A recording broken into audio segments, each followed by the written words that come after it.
So the point is, therefore, that you can do everything you have to do in this spirit. Don't make a distinction between work and play. Regard everything that you're doing as play, and don't imagine for 1 minute that you've got to be serious about it. We live in a world where almost everyone believes quite sincerely that something is wrong with them, that they ought to be more this or less that, smarter, kinder, more disciplined, more enlightened, less anxious, less angry, less human.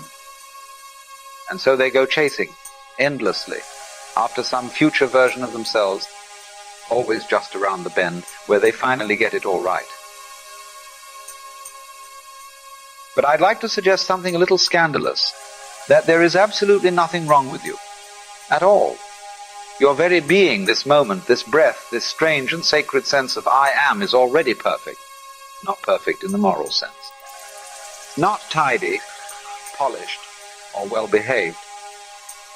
But perfect the way a flame dances, or a tree bends in the wind, or a galaxy spins. You see, you're not something apart from nature, observing it from a distance.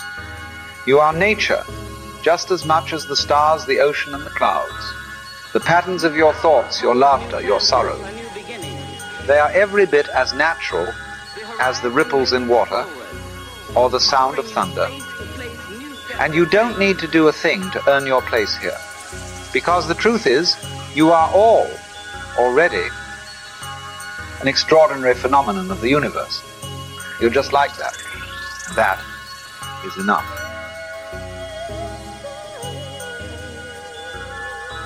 One of the most extraordinary realizations, and it's not mystical or religious, but simply factual, is this. You didn't come into this world.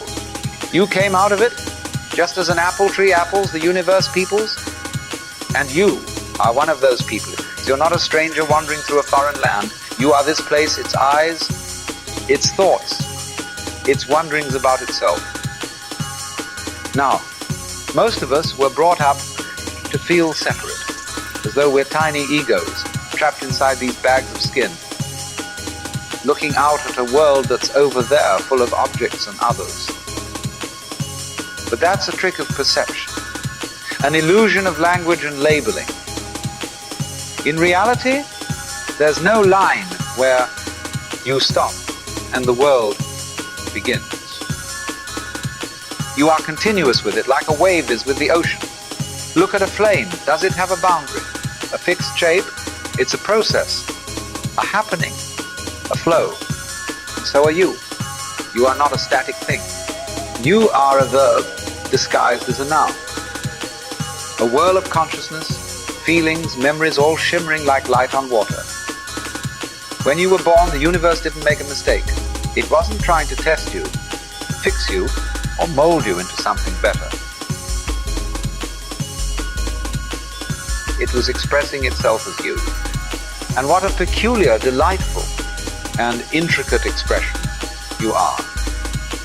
No one else has your exact rhythm, your exact voice, your particular pattern of laughter and silence. That isn't random. That's design in the deepest, most spontaneous sense.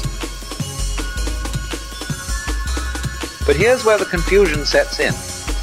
From a young age, we were taught to override that naturalness, to conform, to behave, to achieve, to become someone. And in doing so, we began to believe the greatest lie of all, that we are somehow not enough, that we must become rather than simply be. But tell me, have you ever seen a flower straining to bloom? Have you ever seen a tree hurrying to grow? They just do it. They unfold because they are that unfolding. You too are unfolding. You too are nature playing itself out. You are not a problem to be solved. You are not a project to be completed. You are an event of the cosmos, as marvelous as the stars, and just as inevitable. So look again, not with your eyes, but with your being, and perhaps, just perhaps, you'll start to recognize the miracle you've always been. Now, I know when someone says, There's nothing wrong with you. The conditioned mind resists. You might think, but what about my past, my failures, my guilt, my habits, my shame? And yet, all of that too is part of the play, part of the process. You see, from the very beginning, we're handed a story. That being alive is a test. That you're here to prove something to God, to society, to your parents, to yourself. And so we become actors in a theater of self-improvement, constantly fixing, adjusting, striving as if life were a ladder to climb rather than a mystery to dance. But what if that whole project was built on a false premise? The meaning of life is just to be alive. It is so plain and so obvious and so simple, and yet everybody rushes around in a great panic as if it were necessary to achieve something beyond themselves. So let's try this. Close your eyes for a moment and feel the sensation of being. The aliveness that is present before any opinion or judgment arises. That is you. Not the inner critic, not the timeline, not the to-do list, just the raw, open presence of being here. And what could possibly be wrong with that? Look at the clouds. They don't align themselves neatly into rows. They drift, they swirl, they form and dissolve. Is there anything wrong with them? No one scolds a wave for crashing too early, or a tree for growing crooked. They are not judged by some cosmic scoreboard. But we human beings somehow believe we are the exception, that we alone must justify our existence, that we must earn the right to be.